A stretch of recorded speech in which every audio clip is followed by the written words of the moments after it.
हे प्रिय, वह सब यह चराचर विश्व तो स्वभाव से ही मेरे वश में है। तेरी कृपा से मुझे यह अब समझ पड़ा। हे प्रिय, तेरी चतुराई मैं जान गया। तू इस प्रकार इसी बहाने मेरी प्रभुता का बखान कर रही है। हे मृगनयनी, तेरी बातें बड़ी मूढ़ अर्थात रहस्यमयी है, समझने पर सुख देने वाली और सुनने में भय छुड़ाने वाली है। मंदोदरी ने मन में ऐसा निश्चय कर लिया कि पति को कालवश मति भ्रम हो गया है। इस प्रकार अज्ञानवश बहुत से विनोद करते हुए रावण को सवेरा हो गया। तब स्वभाव से ही निडर और घमंड में अंधा लंकापति सभा में गया। यद्यपि बादल अमृत सा जल बरसाते हैं तो भी वेद फूलता फलता नहीं। इसी प्रकार चाहे ब्रह्मा के समान भी ज्ञानी गुरु मिले तो भी मूर्ख के हृदय में चेत अर्थात ज्ञान नहीं होता। यहाँ सुबेल पर्वत पर प्रातः काल श्री रघुनाथ जी जागे और उन्होंने सब मंत्रियों को बुलाकर सलाह पूछी कि शीघ्र बताइए अब क्या उपाय करना चाहिए। जामवंत ने श्री राम जी के चरणों में सिर झुकाकर कहा, हे सर्वज्ञ, सब कुछ जानने वाले, हे सबके हृदय में बसने वाले अर्थात अंतर्यामी, हे बुद्धि बल तेज धर्म और गुणों की राशि, सुनिए। मैं अपनी बुद्धि के अनुसार सलाह देता हूँ कि बाली कुमार अंगद को दूत बनाकर भेजा जाए।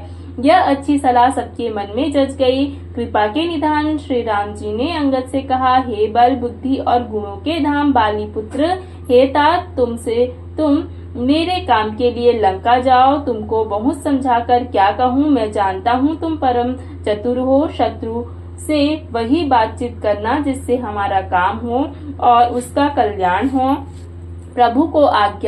प्रभु की आज्ञा सिर चढ़ाकर और उनके चरणों की वंदना करके अंगद जी उठे और बोले, हे भगवान श्री राम जी, आप जिस पर कृपा करे वही गुणों का समुद्र हो जाता है। स्वामी के सब कार्य अपने आप सिद्ध है। यह तो प्रभु ने मुझको आदर दिया है जो मुझे अपने कार्य पर भेज रहे हैं। ऐसा विचार कर युवराज अंगद का हृदय हर्षित और शरीर पुलकित हो गया। चरणों की वंदना करके और भगवान की प्रभुता हृदय में धर कर अंगद सबको सिर झुका कर चले। प्रभु के प्रताप को हृदय में धारण किए हुए रण बाहुरे वीर बाली पुत्र स्वाभाविक ही निर्भय है। लंका में प्रवेश करते ही रावण के पुत्र से भेंट हो गई जो वहां खेल रहा था। बातों ही बातों में दोनों में झगड़ा बढ़ गया क्योंकि दोनों ही अतुलनीय बलवान थे और फिर दोनों ही युवावस्था थी। उसने अंगद पर लात उठाई। अंगद ने वहां पैर पकड़कर उसे घुमाकर जमीन पर दे पटका अर्थात मार गिराया। राक्षस के समूह भारी योद्धा देखकर जहां तहां भाग चले। वे डर के मारे शोर भी ना मचा सके। एक दूसरे की मर्म अर्थात असली बात नहीं बतलाते। उस रावण के पुत्र का वध समझकर सब चुप मारकर रह जाते हैं। रावण पुत्र की मृत्यु जानकर और राक्षसों को भय के मारे भागते देखकर नगर भर में कोलाहल मच गया। जिसने लंका जलाई थी वही वानर फिर आ गया है। सब अत्यंत भयभीत होकर विचार करने लगे कि विधाता अब न जाने क्या करेगा। वे बिना पूछे ही अंगद को रावण के दरबार की राह बता देते हैं। जिसे ही वे देखते हैं वही वह डर के मारे सूख जाता है। श्री राम जी के चरण कमलों का स्मरण करके अंगद रावण की सभा के द्वार पर गए और वे धीर वीर और बल की राशि अंगद सिंह की सी एड़ अर्थात शान से इधर उधर देखने लगे। तुरंत ही उन्होंने एक राक्षस को भेजा और रावण को अपने आने का समाचार सूचित किया। सुनते ही रावण हंसकर बोला, बुला लाओ, देखे कहाँ का बंदर है। आज्ञा पाकर बहुत से दूत दौड़े और वानरों में हाथी के समान अंगद को बुला लाए। अंगद ने रावण को ऐसे बैठे हुए देखा जैसे कोई प्राण युक्त अर्थात सजीव काजल का पहाड़ हो। भुजाएं वृक्षों के और सिर पर्वतों के शिखर के समान है। रोमावली जैसे बहुत सी लताएं हैं। मुंह नाक नेत्र और कान पर्वत की कंदराओं और खोहों के बराबर है। अत्यंत बलवान बाके वीर बाली पुत्र अंगद सभा में गए। वे मन में जरा भी नहीं झिझके। अंगद को देखते ही सब सभासद उठ खड़े हुए। यह देखकर रावण के हृदय में बड़ा क्रोध हुआ। जैसे मतवाले हाथियों के झुंड में सिंह निशंक होकर चला जाता है, वैसे ही श्री राम जी के प्रताप का हृदय में स्मरण करके वे निर्भय सभा में सिर झुकाकर बैठ गए। रावण ने कहा, अरे बंदर, तू कौन है? अंगद ने कहा, हे दशग्रीव, मैं रघुवीर का दूत हूँ। मेरे पिता से और तुमसे मित्रता थी, इसलिए हे भाई, मैं तुम्हारी भलाई के लिए ही आया हूँ। तुम्हारा उत्तम कुल है, पुलस्त ऋषि के तुम पौत्र हो। शिव जी की और ब्रह्मा जी की तुमने बहुत प्रकार से पूजा की है, उनसे वर पाए हैं और सब काम सिद्ध किए हैं। लोकपालों और सब राजाओं को तुमने जीत लिया है। राजमद से या मोहवश तुम जगत जननी सीता जी को हर लाए हो। अब तुम मेरे शुभ वचन अर्थात मेरी हित भरी सलाह सुनो। उसके अनुसार चलने से प्रभु श्री राम जी तुम्हारे सब अपराध क्षमा कर देंगे। दांतों में तिनका दबाओ, गले में कुल्हाड़ी डालो और कुटुंबियों सहित अपनी स्त्रियों को साथ लेकर आदर पूर्वक जानकी जी को आगे करके इस प्रकार सब भय छोड़कर चलो। और हे शरणागत के पालन करने वाले रघुवंश शिरोमणि श्री राम जी, मेरी रक्षा कीजिए, रक्षा कीजिए। इस प्रकार आर्त प्रार्थना करो। आर्त पुकार सुनते ही प्रभु तुमको निर्भय कर देंगे। रावण ने कहा, अरे बंदर के बच्चे, संभाल कर बोल मूर्ख, मुझ देवताओं के शत्रु को तूने जाना नहीं। अरे भाई, अपना और अपने बाप का नाम तो बता, किस नाते से मित्रता मानता है? अंगद ने कहा, मेरा नाम अंगद है, मैं बाली का पुत्र हूँ। उनसे कभी तुम्हारी भेंट हुई थी? अंगद का वचन सुनते ही रावण कुछ सकुचा गया और बोला, हाँ, मैं जान गया, मुझे याद आ गया, बाली नाम का एक बंदर था। अरे अंगद, तू ही बाली का लड़का है। अरे कुल नाशक, तू तो अपने कुल रूपी बांस के लिए अग्नि रूप ही पैदा हुआ, गर्भ में ही क्यों न नष्ट हो गया। तू व्यर्थ ही पैदा हुआ जो अपने ही मुंह से तपस्वियों का दूत कहलाया।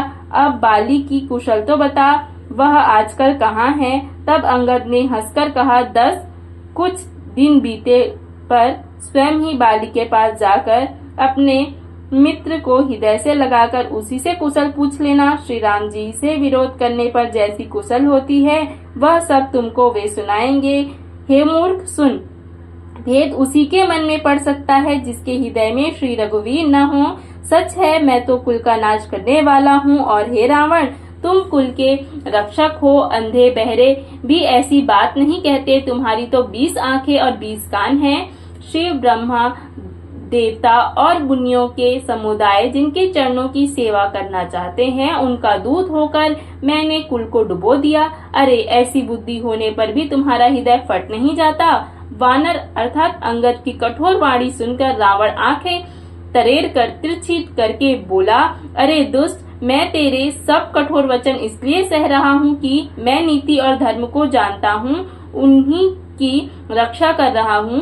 अंगद ने कहा, तुम्हारी धर्मशीलता मैंने भी सुनी है। वह यह है कि तुमने पराई स्त्री की चोरी की है तथा दूध की रक्षा की बात तो आंखों से देख ली।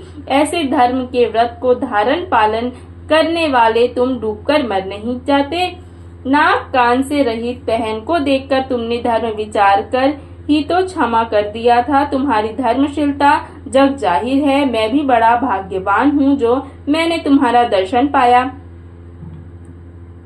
रावण ने कहा, अरे जड़ जंतु वानर, व्यर्थ बकबक ना कर। अरे मूर्ख, मेरी भुजाएं तो देख, ये सब लोकपालों की विशाल बल रूपी चंद्रमा को ग्रसने के लिए राहु है। तब तूने सुना ही होगा, आकाश रूपी तालाब में मेरी भुजाएं रूपी कमलों पर बस कर शिव जी सहित कैलाश हंस के समान शोभा को प्राप्त हुआ था। अरे अंगद, सुन, तेरी सेना में बता, ऐसा कौन योद्धा है जो मुझसे भिड़ सकेगा? तेरा मालिक तो स्त्री के वियोग में बलहीन हो रहा है। उसका छोटा भाई उसी के दुख में से दुखी और उदास है। तुम और सुग्रीव दोनों नदी तट के वक्ष हो। मेरा छोटा भाई विभीषण, वह भी बड़ा डरपोक है। मंत्री जामवंत बहुत बूढ़ा है, वह अब लड़ाई में क्या चढ़ सकता है? नल नील तो शिल्प कर्म जानते हैं, वे लड़ना क्या जाने। हाँ, एक वानर जरूर महाबलवान है जो पहले आया था तथा जिसने लंका जलाई थी।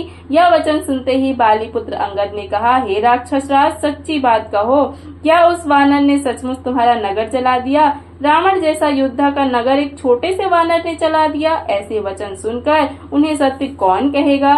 हे रावण, जिसको तुमने बहुत बड़ा योद्धा कहकर सराहा है, वह तो सुग्रीव का एक छोटा सा दौड़कर चलने वाला हरकारा है। वह बहुत चलता है, वीर नहीं है। उसको तो हमने केवल मात्र खबर लेने के लिए भेजा था। क्या सचमुच ही उस वानर ने प्रभु की आज्ञा पाए बिना ही तुम्हारा नगर जला डाला? मालूम होता है इसी डर से वह लौटकर सुग्रीव के पास नहीं गया और कहीं छिप रहा। हे रावण, तुम सब सत्य ही कहते हो।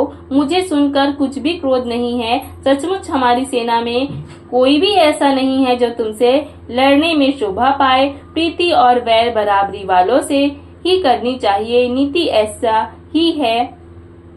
सिंह यदि मेढकों को मारे तो क्या उसे कोई भला कहेगा? यद्यपि तुम्हें मारने में श्री राम जी की लघुता है और बड़ा दोष भी है, तथापि हे रावण सुनो, क्षत्रिय जाति का क्रोध बड़ा कठिन होता है। वक्रोक्ति रूपी धनुष से वचन रूपी बाण मारकर अंगद ने शत्रु का हृदय जला दिया। वीर रावण उन बाणों को मानो प्रत्युत्तर रूपी सरसियों से निकाल रहा है।